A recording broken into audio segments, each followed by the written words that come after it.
Muy bien, la 89 dice: se desea conocer la utilidad de un medicamento que ya está comercializado en una indicación diferente a la autorizada, dado que se han publicado algunos casos de pacientes tratados que han mostrado resultados prometedores. ¿Cuál de las siguientes o cuál de los siguientes diseños ofrecerá la mayor evidencia científica? Ok. Para empezar, quieren hacer o quieren estudiar un medicamento, una droga que ya está comercializada, ya está aprobada, seguramente ya tiene su nivel, sus efectos colaterales, su toxicidad, sus tasas letales, etcétera. Eso ya está estudiado. Es más, se ha demostrado que es seguro para administrar, por eso ya está aprobado su uso, ¿ok? Pero para una determinada enfermedad. Por ahí a alguien se le ocurrió dar para otro tipo de indicación, para otra enfermedad, y ven que ha funcionado. Entonces ustedes quieren probar si en verdad funciona o no para esa otra enfermedad. Eso es un ensayo clínico de fase 4, ¿no es cierto?, donde ya está comercializado el producto. Muy bien. Van a hacer un ensayo clínico, entonces eso sería lo mejor ahí, ¿no? ¿Cuál de los siguientes diseños ofrecerá la mayor evidencia científica? ¿No? Los niveles de evidencia, no se olviden, son 4, ¿no es cierto? 4 niveles de evidencia. 1AB, 2AB, 3 y 4. El mejor, el top, es aquel nivel de evidencia donde va a estar registrados los resultados de un metaanálisis. Un metaanálisis es la reunión de los datos de múltiples ensayos clínicos multicéntricos. Cuando hay múltiples ensayos clínicos multicéntricos, ustedes aunan o reúnen los datos y sacan conclusiones en base a esos múltiples ensayos clínicos. Eso es un metaanálisis, ¿ok? Si tienen un ensayo clínico, ¿no?, que es doble ciego, que es un ensayo clínico con grupo control, aleatorizado, randomizado, etcétera, ese también tiene un buen nivel de evidencia. El metaanálisis es 1A y el ensayo clínico es 1B. El nivel de evidencia 2 es aquellos estudios donde se hacen o cuasi experimentos o se hacen observaciones, pero se aleatorizan y se hacen a doble o a triple ciego, ¿ok? O sea, ensayos analíticos, estudios, perdón, no son ensayos, sino estudios analíticos. ¿Ok? El nivel de evidencia 3 son aquellos estudios donde se hace solamente prevalencia o se toman datos en una sola oportunidad. Van a mostrar poca asociación. Y el cuarto nivel, el peor, es el nivel de evidencia en los cuales ustedes recogen papers o recogen opiniones o cartas de expertos en el tema. ¿Ok? Ese es el peor nivel de evidencia, es lo que no deberían usar y no se recomienda para poner en práctica. ¿Ok? Conociendo eso, la pregunta es: ¿cuál de los siguientes diseños ofrecerá la mayor evidencia científica de los que están acá? Ensayo clínico, dice, abierto, prospectivo, paralelo, controlado con placebo en la nueva indicación, con 60 pacientes por brazo de tratamiento. Estudio observacional prospectivo de 300 pacientes seguidos durante un mínimo de 2 años. Metaanálisis de los datos publicados hasta el momento. Estudio retrospectivo de casos y controles en los últimos 2 años. Ensayo clínico aleatorizado, doble ciego, controlado con el tratamiento estándar de esa indicación en 60 pacientes por brazo de tratamiento. ¿Cuál será? Metaanálisis de los datos publicados hasta el momento, ¿no es cierto? Ya, eso sería si es que estaría ya probado y se hubieran hecho múltiples ensayos de la nueva indicación. Lo que les dice: se desea conocer la utilidad de un medicamento que ya está comercializado en una indicación diferente a la autorizada, dado que se han publicado algunos casos de pacientes tratados que han mostrado resultados prometedores. Obviamente no existen todavía metaanálisis, ¿no es cierto?, porque recién se han publicado algunos casos. Tienen que saber, por cierto, que los metaanálisis tienen el mayor nivel de evidencia, pero en este caso no aplica, pues, ¿no? Todavía no hay. Okay. La E dice: ensayo clínico aleatorizado, doble ciego, controlado con el tratamiento estándar de esa indicación en 60 pacientes por brazo de tratamiento. ¿Será o no? Eso de los 60 pacientes por brazo de tratamiento es un distractor, ¿no? Puede ser 60, 50, 40, eso es independiente. pero los ensayos clínicos aleatorizados, dobles ciegos y controlados con placebo con el tratamiento estándar son los que mejor evidencia van a mostrar. A diferencia del ensayo clínico abierto. El abierto es el no enmascarado, pues, ¿no es cierto? Si no está enmascarado, tiene menos nivel que el que es a doble ciego. ¿Ok? Ambos tienen 60 pacientes. Muy bien, la 90 dice: a realizar una serología frente al Trypanosoma cruzi en una comunidad de inmigrantes bolivianos con una prevalencia estimada de 300 de enfermedad. 300, no, acá no es 300, es 30%, está mal tipeado acá. ¿Ya? 30%. A ver, volvamos. A realizar una serología frente a Trypanosoma cruzi en una comunidad de inmigrantes bolivianos con una prevalencia estimada del 30% de enfermedad de Chagas respecto a otra comunidad de inmigrantes ecuatorianos con una prevalencia estimada de enfermedad de Chagas del 5%. ¿Qué cosa pasará? Aumenta la sensibilidad, disminuye la especificidad, aumenta el valor predictivo positivo, aumenta en valor absoluto los falsos positivos, aumenta la validez interna de la serología. ¿Qué pasará?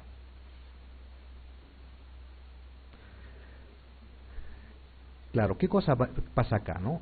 En inmigrantes bolivianos la prevalencia es alta, el 30%. En inmigrantes ecuatorianos se sabe que la prevalencia es del 5%. Entonces, ¿qué les dice? A realizar una serología frente a Trypanosoma cruzi en una comunidad de inmigrantes bolivianos con alta prevalencia, ¿cierto?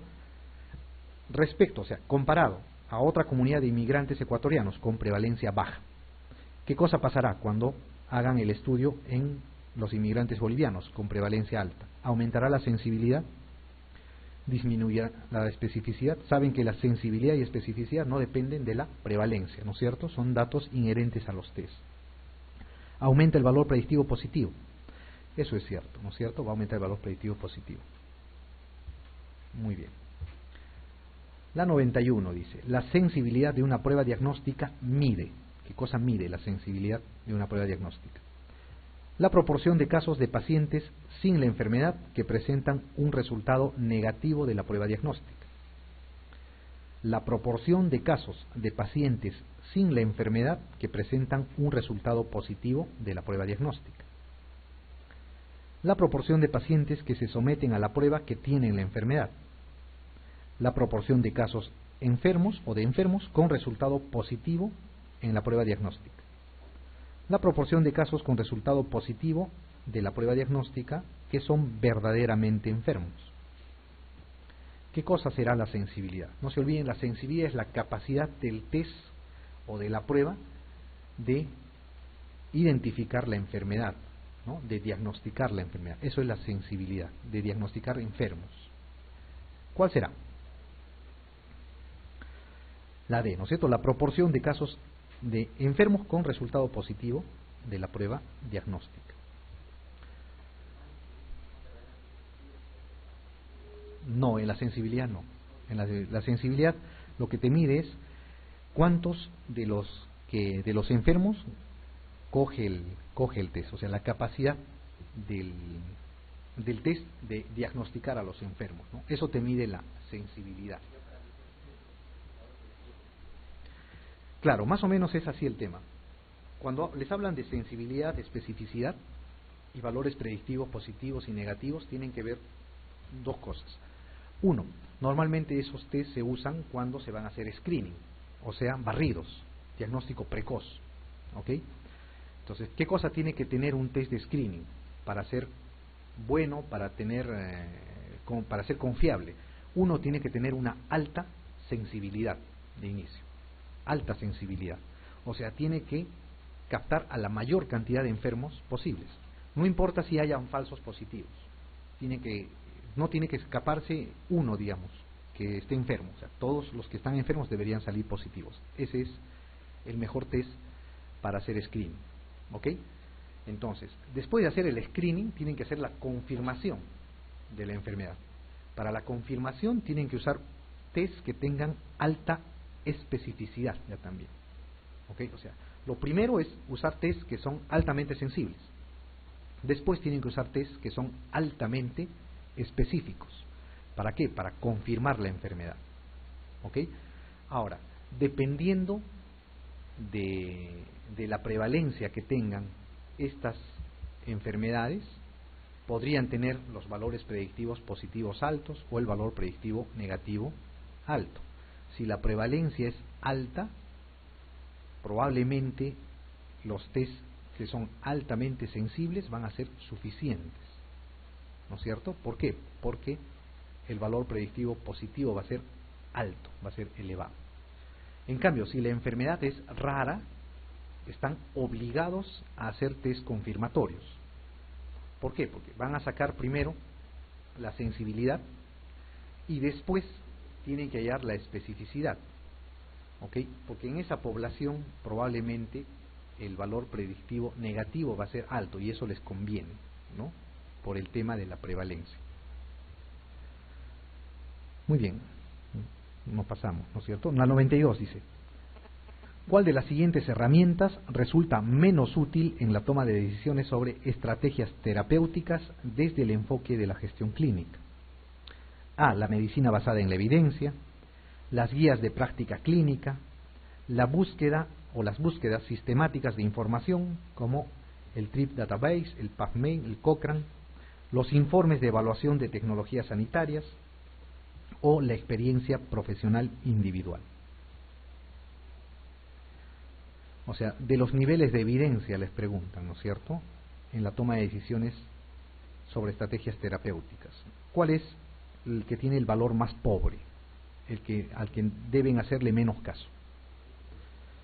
La experiencia profesional e individual, pues, ¿no? Eso es lo menos, el juicio de expertos, ¿no es cierto? Sí, otro. Los que tienen lo más alto son los metaanálisis. Los metaanálisis, que es el nivel de evidencia 1A, son los que tienen más alto.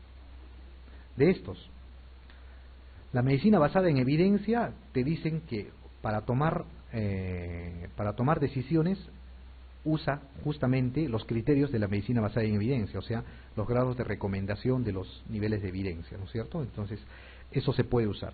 Las guías de práctica clínica tienen un nivel de evidencia de tipo 3, un grado de recomendación B, o sea, están en término intermedio. La búsqueda sistemática de información tiene nivel de evidencia 3 también. Estos dos están iguales. Los informes de evaluación de tecnologías sanitarias, ese tiene un nivel 3, pero es inferior al B y al C. ¿Okay? De estos tres, este es muy genérico, porque te dice usa los criterios de medicina basada en evidencia, eso te está diciendo, ¿no es cierto? Pero los más específicos son la B y la C, que tienen nivel de evidencia 3, tienen grado intermedio nomás. De estos, entre estos en realidad no se puede decir cuál es el mejor, ¿no? Hay dos que están en grado intermedio, uno que es muy genérico, otro que está por debajo de estos dos, pero el que menos tiene, eso sí es claro, es la experiencia profesional e individual. No se olviden, eso sí, el nivel de evidencia más alto son los metaanálisis. La 93 dice: un epidemiólogo observó que 7 de 48 mujeres con hepatitis de origen desconocido exhibían el antecedente de haberse perforado el lóbulo de la oreja durante los meses previos. En contraste, solamente una mujer entre 1000 controles sanas exhibían el mismo antecedente. Este estudio se clasifica como prospectivo, de corte; retrospectivo, casos y controles; histórico prospectivo, de corte transversal o prevalencia; o de correlación. ¿Qué será? Es un estudio retrospectivo de casos y controles, pues, ¿no? Se ha ido hacia atrás, ha encontrado la enfermedad y se ha ido a buscar el antecedente. La 94 dice: al calcular el número mínimo de sujetos necesarios a incluir en un estudio sobre la prevalencia de un problema de salud, se toma en cuenta lo siguiente, excepto proporción de sujetos que se espera encontrar con el problema de salud, el error del tipo alfa, el número de no respuestas esperado, el error tipo beta, la precisión con la que se quiere dar el resultado. No es parecida a una pregunta que vimos ya sobre el tamaño de la muestra, ¿no es cierto? ¿Cuál es el que se toma o la que no se debe tomar en cuenta. Muy bien, la proporción de sujetos que se espera encontrar con el problema de salud siempre está dentro de las fórmulas muestrales, ¿no es cierto? Eso es la famosa P. El error tipo alfa también siempre está presente. La precisión con que se quiere dar el resultado también está presente, eso, ¿no? El grado de precisión. El número de no respuestas esperado, ¿ya? Cuando hacen una encuesta o un estudio de prevalencia, tienen que tomar en cuenta ustedes que dentro de su tamaño muestral va a encontrar, por ejemplo, 100 personas a encuestar. Van a muestrar de la población 100 encuestas. Cuando hacen un estudio prospectivo, normalmente tienen que tomar en cuenta las pérdidas. En el caso de una encuesta transversal, tienen que tomar en cuenta las no respuestas, o sea, personas que ustedes vayan, le entrevisten y no quieran darle la información. ¿Ok? Eso significa el número de no respuestas esperado. Entonces, siempre en todo estudio se debe sumar el 10%, por esta razón. Al igual que en los prospectivos se suma el 10% por probables pérdidas, en estudios transversales debe sumarse el 10% por probables no respuestas o negativas a ingresar en el estudio. Muy bien, el error de tipo beta sí no es algo que se deba tomar en cuenta en la definición del tamaño muestral. 95 dice, en una región A de un país se contabilizaron 5.8 muertos por accidentes de tráfico por 100.000 habitantes por año, debe ser acá. ¿A qué indicador se refiere dicha expresión? ¿A un índice global de mortalidad específica? ¿A una tasa bruta de mortalidad? ¿A una tasa de mortalidad específica? ¿A un índice de mortalidad específica por causa? ¿A la tasa bruta de accidentabilidad? ¿Qué será? En una región A de un país se contabilizaron 5.8 muertos por accidente de tráfico por 100.000 habitantes por año. ¿A qué se refiere dicha expresión? Es a un índice a una tasa de mortalidad específica. Cuando se habla de enfermedades, ¿no es cierto?, de enfermedades, y se da sobre la prevalencia, el número de enfermos, se habla de tasa de letalidad, es parecido a la mortalidad específica. Muy bien, viene acá la 96, dice, si en una población A de 250.000 personas existen 2.500 diabéticos y de estos 10 han muerto por complicaciones de esta en un año, la tasa de letalidad de la diabetes es de 10 por 250.000, 2.500 por 250.000, 10 por 249.090, 10 por 2.500 o 10 por 247.500. ¿Cuál será? La D, 10 por 2.500, ¿no es cierto? Esa es la tasa de letalidad de la diabetes, pues, ¿no es cierto? El número de muertos por la enfermedad sobre la totalidad de enfermos por esa misma entidad, ¿no es cierto? Si les preguntaran la tasa de mortalidad de la diabetes, ¿cuál sería? La A, ¿no es cierto? 10 sobre 250.000. Esa es la mortalidad por diabetes. Pero la letalidad es 10 sobre 2.500. Muy bien. La 97 dice, no es propio de un estudio descriptivo transversal. Es el diseño más adecuado para conocer la prevalencia de una enfermedad. El tiempo es uno de los parámetros esenciales a evaluar. Es muy útil como fuente de hipótesis. No es explicativo, no pueden establecerse conclusiones causales. Determina la probabilidad de que un individuo de la población estudiada presente las características de estudio. La 97. No es propio de un estudio descriptivo transversal, dice. A ver, ¿es el diseño más adecuado para conocer la prevalencia de una enfermedad? ¿Sí o no? Sí, ¿no es cierto? ¿El tiempo es uno de los parámetros esenciales a evaluar? No, no es cierto, ¿no? La transversal es una sola encuesta en un determinado momento, ¿no? Muy bien, la 98 dice. no es característico de un ensayo clínico. La exposición o no al factor de riesgo se decide aleatoria y previamente a inicio de esta. Se asegura el control de todos los factores distintos a los del estudio para hacer comparables los grupos de estudio. Puede explicar una relación causal entre el factor de riesgo y el efecto de estudio. En alguna ocasión y en algunos seres vivos, dependiendo del efecto del estudio, no puede realizarse. El sesgo de información puede ser controlado en la fase del análisis. ¿Cuál no es característico de un ensayo clínico? A ver, la exposición o no al factor de riesgo se decide aleatoria y previamente al inicio de esta. Es cierto, ¿no es cierto? O sea, en un ensayo clínico el investigador, de forma aleatoria, obviamente, tiene que asignar a un grupo o a otro de tratamiento o a uno o a otro grupo para ver si lo va a exponer o no al factor de riesgo. ¿Ok? Esa es una condición para hacer un ensayo clínico.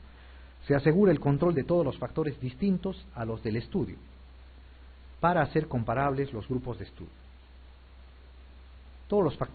Se asegura el control de todos los factores distintos a los de estudio, o sea, los factores de confusión, los factores que pueden influir en la respuesta o en la exposición y pueden producir o aumentar el efecto, se tienen que controlar, pues, ¿no?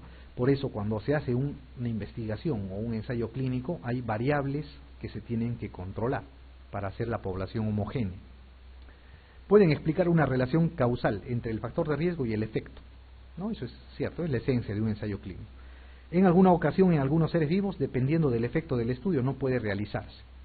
También, ¿no es cierto? Si es una exposición que produzca cáncer, por ejemplo, no se va a usar. El sesgo de información puede ser controlado en la fase de análisis. Los sesgos de información se controlan en la fase metodológica, en la planificación del estudio. ¿Okay? Los sesgos de información, la forma de, digamos, de controlarlos es usar las técnicas de enmascaramiento, ¿no? El simple ciego o el doble ciego, para que la información llegue de mejor manera al investigador. La 99 dice, si en un estudio aparecen 45 casos nuevos de una enfermedad entre los 1000 individuos que lo iniciaron, ¿cuál de las siguientes afirmaciones es correcta? La prevalencia es del 45 por 1000, la incidencia es de 45 por 1000, el riesgo relativo es de 45 por 1000, el riesgo atribuible es del 45 por 1000, o la fracción etiológica es de 45 por 1000. ¿Qué será? Tienen 1000 individuos, los empiezan a seguir y aparecen 45 casos nuevos. Eso, ¿no es cierto? Es la incidencia, pues, ¿no? Casos nuevos o incidencia. Muy bien, la pregunta 100 dice, el número de enfermos que pueden ingresar a un hospital es inversamente proporcional a el número de camas, la estancia media, el tiempo considerado, el índice de ocupación o el índice de rotación. Número de enfermos que pueden ingresar a un hospital es inversamente proporcional, dice. O sea, a mayor número de enfermos, menor número de camas. ¿Será o no? No, pues, ¿no? Más bien, tendría que ser a mayor número de camas, mayor número de enfermos que pueden ingresar al hospital. Muy bien. A mayor número de enfermos, menos estancia media. ¿Será o no? ¿Cierto? Ese es lo verdadero. Cuanto menos estancia tiene en promedio un servicio de hospitalización, va a dar más altas y va a haber la posibilidad de tener más ingresos, ¿no? Muy bien. El índice de ocupación no tiene que ver con una relación inversa, ¿no es cierto? Es el porcentaje de camas que están ocupadas. Generalmente debe ser el 90%. El tiempo considerado no es un indicador de hospitalización, ¿no? Es un distractor. Muy bien, doctores.